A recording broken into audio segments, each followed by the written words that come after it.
السلام علیکم میرے پیارے دوستو آج ہم بات کرنے والے ہیں ایک ایسے شخص جس کی ایک ہاں نے اسلام کو بہت بڑی مضبوطی دی اور جس کی ایک نا نے ظلم کو روک دیا۔ جی ہاں دوستو، میں بات کر رہا ہوں اسلام کے تیسرے خلیفہ حضرت عمر بن خطاب رضی اللہ تعالی عنہ، جو اسلام کے تیسرے خلیفہ تھے۔ حضرت عمر بن خطاب رضی اللہ تعالی عنہ کی پیدائش مکہ میں ہوا تھا، یعنی ہجرت سے لگ بھگ 41 سال پہلے۔ تو اس حساب سے حضرت محمد صلی اللہ تعالی علیہ وسلم سے لگ بھگ 13 سال چھوٹے تھے۔ حضرت مومنین حضرت عمر رضی اللہ تعالی عنہ قریش قبیلے کعب سے تعلق رکھتے تھے، جو قریش کا عدنانی قبیلہ تھا۔ قریش قبیلے کا ایک بڑا اور عزت دار خاندان تھا۔ آپ کا اصلی نام عمر بن خطاب اور آپ کے والد کا نام خطاب بن نفیل۔ حضرت عمر کا بچپن تھوڑا سخت گزرا۔ حضرت عمر فاروق رضی اللہ تعالی عنہ کو اکثر اونٹ چرانے اور دوسرے کاموں میں لگا دیا جاتا تھا، لیکن ایک بات جو بچپن سے ہی صاف تھی، وہ بہت ہی بہادر اور سچے اور انصاف پسند تھے۔ اس دور میں پڑھنا لکھنا بہت کم لوگوں کو آتا تھا، مگر حضرت عمر رضی اللہ تعالی عنہ کو پڑھنا لکھنا بھی آتا تھا اور وہ بہت اچھے گھڑ سوار، تیر انداز اور پہلوان بھی تھے۔ اس لیے قریش کے لوگ انہیں ذہین اور نوجوان کہتے تھے اور بڑے بڑے فیصلوں میں حضرت عمر کی رائے لی جاتی تھی۔ لیکن جب اسلام کا سورج نکلا اور رسول اللہ صلی اللہ تعالی علیہ وسلم نے لوگوں کو ایک اللہ کی طرف بلایا، تو حضرت عمر رضی اللہ تعالی عنہ کو یہ بات بہت ہی بری لگی اور وہ اسلام کے خلاف ہو گئے۔ ایک وقت ایسا آیا جب حضرت عمر رضی اللہ تعالی عنہ اسلام کے اتنے خلاف ہو گئے کہ انہوں نے رسول اللہ صلی اللہ تعالی علیہ وسلم کو نقصان پہنچانے کو سوچا اور اس کے بعد تلوار اٹھائی اور غصے میں گھر سے نکلے۔ لیکن راستے میں کچھ ایسا ہوا جس سے ان کی پوری زندگی بدل گئی۔ دوستو، اللہ کا فیصلہ دیکھیے۔ راستے میں ایک شخص ملا اور بولا، اے عمر، پہلے تم اپنے گھر کا حال جانو۔ تمہاری بہن اور تمہارے بہنوئی دونوں مسلمان ہو گئے ہیں اور ایک اللہ کی عبادت کرتے ہیں۔ یہ سن کر حضرت عمر بھڑک اٹھے اور سیدھے اپنے بہن کے گھر پہنچے۔ دروازے پر جب انہوں نے قرآن کی آواز سنی، وہ سورہ طٰہٰ کی تلاوت کر رہے تھے۔ حضرت عمر نے دروازہ کھٹکھٹایا اور اندر پہنچے اور مار پیٹ شروع کر دی، یہاں تک کہ حضرت عمر نے اپنی بہن کو بھی مارا اور خون بہنے لگا۔ لیکن ان کی بہن کے آنکھوں میں ڈر نہیں تھا، اللہ کا ایمان تھا اور اللہ پر یقین تھا، اور اس کے بعد بولی، عمر، تو چاہے جو کچھ بھی کر لے، ہم اسلام سے پیچھے نہیں ہٹیں گے۔ اپنی بہن کی یہ بات سن کر عمر کا دل کانپنے لگا، اور پھر انہوں نے کہا، وہ کیا تھا جو تم لوگ پڑھ رہے تھے؟ جب ان لوگوں نے قرآن کے الفاظ پڑھے اور ہم نے یہ قرآن اس لیے نہیں اتارا کہ تم لوگ پریشان ہو جاؤ، یہ سن کر حضرت عمر رضی اللہ تعالی عنہ کے آنکھوں میں آنسو آ گئے اور یہ سن کر فوراً وہاں سے نکل پڑے اور رسول اللہ صلی اللہ تعالی علیہ وسلم کے پاس پہنچے۔ جب نبی صلی اللہ تعالی علیہ وسلم کے گھر کے باہر آپ تشریف لے گئے، تب کچھ صحابہ پیارے نبی صلی اللہ تعالی علیہ وسلم کے پاس موجود تھے۔ حضرت حمزہ رضی اللہ تعالی عنہ نے تلوار نکالی۔ نبی صلی اللہ تعالی علیہ وسلم نے فرمایا، عمر کو آنے دو۔ جب حضرت عمر رضی اللہ تعالی عنہ اندر کی اور آئے اور نبی صلی اللہ تعالی علیہ وسلم کے پاس تشریف لے گئے اور بولے، اشہد ان لا الہ الا اللہ و اشہد ان محمد رسول اللہ، اس دن فضا بدل گئی، آسمان اللہ اکبر کے نعروں سے گونج اٹھا۔ رسول اللہ صلی اللہ تعالی علیہ وسلم نے دعا مانگی تھی، اے اللہ، عمر بن خطاب یا ابو جہل دونوں میں سے کسی ایک کے ذریعے اسلام کو طاقت عطا فرمانا، اور اس دعا کے بعد اللہ نے عمر کو چنا۔ دوستو، اس دن سے اسلام چپ چپ کر نہیں بلکہ کھل کر پھیلنا شروع ہوا۔ جب مکہ میں مسلمانوں پر ظلم حد سے زیادہ بڑھ گیا تو اللہ کے حکم سے رسول اللہ صلی اللہ تعالی علیہ وسلم نے اپنے صحابہ کو مدینہ سے ہجرت کرنے کی اجازت دی۔ اب سب لوگ چپ کر نکل رہے تھے، کبھی رات کے اندھیرے میں، کبھی خاموشی سے، لیکن حضرت عمر رضی اللہ تعالیٰ عنہ سب سے الگ نکل رہے تھے۔ حضرت عمر رضی اللہ تعالیٰ عنہ نے اپنے کمر پر تلوار باندھی اور تیر کمان میں لیا اور کعبہ میں آ کر اس کا طواف کیا، اور پھر آپ نے اعلان کیا، جس کو اپنی بیوی بیوہ کرانی ہو اور بچے یتیم کرانے ہوں وہ عمر سے آ کر مخاطب ہو یا عمر کا راستہ روکے، اور پھر کھلے عام مدینہ کی اور روانہ ہو گئے۔ کوئی بھی حضرت عمر رضی اللہ تعالیٰ عنہ کو روکنے کی ہمت نہ کر سکا۔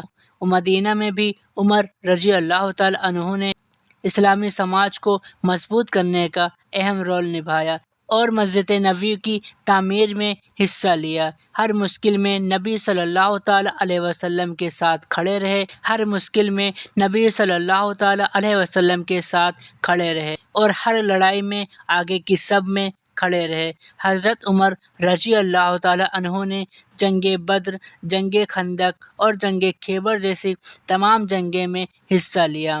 جب کچھ لوگ ڈرتے تو حضرت عمر آگے کی اور بڑھتے تھے، جب کوئی پھسپھساہٹ کرتا تو حضرت عمر حق بولتے۔ ان کے بارے میں نبی صلی اللہ تعالیٰ علیہ وسلم نے فرمایا، جب شیطان کسی راستے سے جا رہا ہو اور عمر اسی راستے سے آ رہے ہوں تو شیطان عمر کو دیکھ کر اپنا راستہ بدل دیتا ہے۔ پیارے دوستو، مدینہ کی وہ صبح جو شاید سب سے بھاری صبح تھی، جب رسول اللہ صلی اللہ تعالیٰ علیہ وسلم اس دنیا سے رخصت فرما گئے، ہر طرف سناٹا، آنسو، بے چینی، لیکن ایک شخص ایسا تھا جس کا دل یہ ماننے کو تیار ہی نہیں تھا کہ نبی صلی اللہ تعالیٰ علیہ وسلم اس دنیا سے رخصت فرما گئے ہیں، اور وہ تھے حضرت عمر۔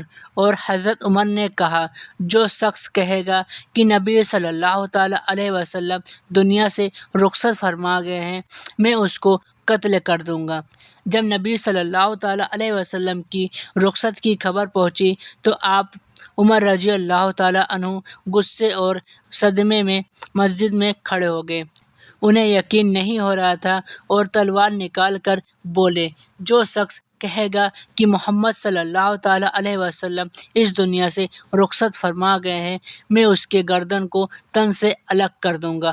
حضرت عمر کہہ رہے تھے، نبی صلی اللہ تعالیٰ علیہ وسلم نہیں گئے ہیں، بس وہ تھوڑی دیر کے لیے ہی گئے ہیں، اور جب نبی صلی اللہ تعالیٰ علیہ وسلم تشریف لائیں گے تو تم منافقوں کو سب سے پہلے سزا دیں گے۔ اس وقت اسلام کے دوسرے خلیفہ آئے اور مسجد میں لوگوں کو جمع کیا اور ایک قرآن کی آیت پڑھی۔ اس میں لکھا ہوا تھا کہ محمد صلی اللہ تعالیٰ علیہ وسلم ایک رسول ہیں، ان سے پہلے کئی رسول گزر چکے ہیں، اگر وہ انتقال فرما جائیں یا قتل کر دیے جائیں تو کیا تم الٹے پاؤں پھر جاؤ گے؟ جیسے ہی حضرت عمر رضی اللہ تعالیٰ عنہ نے یہ آیت سنی، ان کے گھٹنے کانپنے لگے اور وہ زمین پر گر پڑے، پھر بولے، ایسا لگتا ہے یہ آیت آج ہی نازل ہوئی ہے۔ رسول اللہ صلی اللہ تعالیٰ علیہ وسلم کی رخصت کے بعد سوال یہ تھا کہ امت کا رہبر کون بنے گا۔ اس کے بعد ایک بڑی میٹنگ ہوئی اور بحث بھی ہوئی، اور لوگوں کی رائے الگ الگ تھی، کچھ انصار، کچھ مہاجر۔ لیکن اس میٹنگ میں جب حضرت ابوبکر رضی اللہ تعالیٰ عنہ نے عمر رضی اللہ تعالیٰ عنہ کا ہاتھ پکڑ کر کہا، میں تمہارے لیے عمر کو خلیفہ بناتا ہوں، تو عمر رضی اللہ تعالیٰ عنہ نے ترنت ہاتھ نیچے کر لیے اور بولے، نہیں، آپ مجھ سے بہتر ہیں اور آپ سچے ساتھی ہیں اور آپ ہی خلیفہ ہونے کے حقدار ہیں۔ حضرت عمر رضی اللہ تعالیٰ عنہ نے سب کے سامنے لوگوں سے کہا، جس نے حضرت ابوبکر کے ہاتھ پر بیعت کی اس نے صحیح کیا، اور حضرت عمر رضی اللہ تعالیٰ عنہ نے حضرت ابوبکر کے دور میں ان کے سب سے قریبی صلاح کار اور وزیر کی طرح کام کیا اور ہر اہم فیصلے میں ان کا مشورہ لیا جاتا تھا۔ مسلم فوج جیسے مسلم فوج کی تشکیل، مال کا انتظام، منافق کی پہچان، ہر جگہ عمر رضی اللہ تعالیٰ عنہ کی صلاح اثر کرتی تھی۔ حضرت ابوبکر رضی اللہ تعالیٰ عنہ نے اپنے آخری دنوں میں کچھ صحابہ کو اپنے پاس بلایا اور فرمایا، میں اپنے بعد امت کی رہنمائی کے لیے عمر بن خطاب کو خلیفہ بناتا ہوں، یعنی اسلام کا تیسرا خلیفہ بناتا ہوں۔ کچھ لوگ کو ڈر تھا کہ حضرت عمر کا مزاج بہت ہی سخت ہے، لیکن حضرت ابوبکر رضی اللہ تعالیٰ عنہ نے جواب دیا کہ اگر اللہ نے ان پر رحمت کی تو حضرت عمر رضی اللہ تعالیٰ عنہ کا دل بہت ہی نرم ثابت ہوگا۔ حضرت ابوبکر رضی اللہ تعالیٰ عنہ کے انتقال کے بعد مدینہ کی مسجد میں لوگ جمع ہونے لگے اور حضرت عمر رضی اللہ تعالیٰ عنہ کو اسلام کا تیسرا خلیفہ مان لیا گیا اور ان کے ہاتھ پر سب نے بیعت کی، اور پہلی بار انہیں دیا گیا خطاب امین المومنین، یعنی مومنوں کا رہبر۔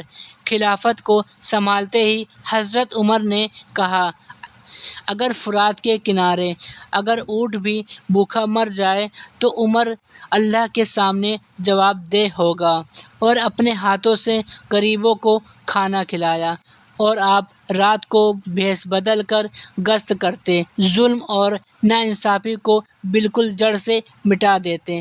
حضرت عمر رضی اللہ تعالیٰ عنہ کے دور میں اسلام نے عراق، مصر، شام اور یروشلم تک فتح حاصل کی، اور حضرت عمر نے پہلی بار دیوان، پولیس، عدالت، جیل آدی کا سسٹم شروع کیا۔ ہر مسلمان کو بیتے سال کے آمدنی کے حساب سے بھتہ ملنے لگا۔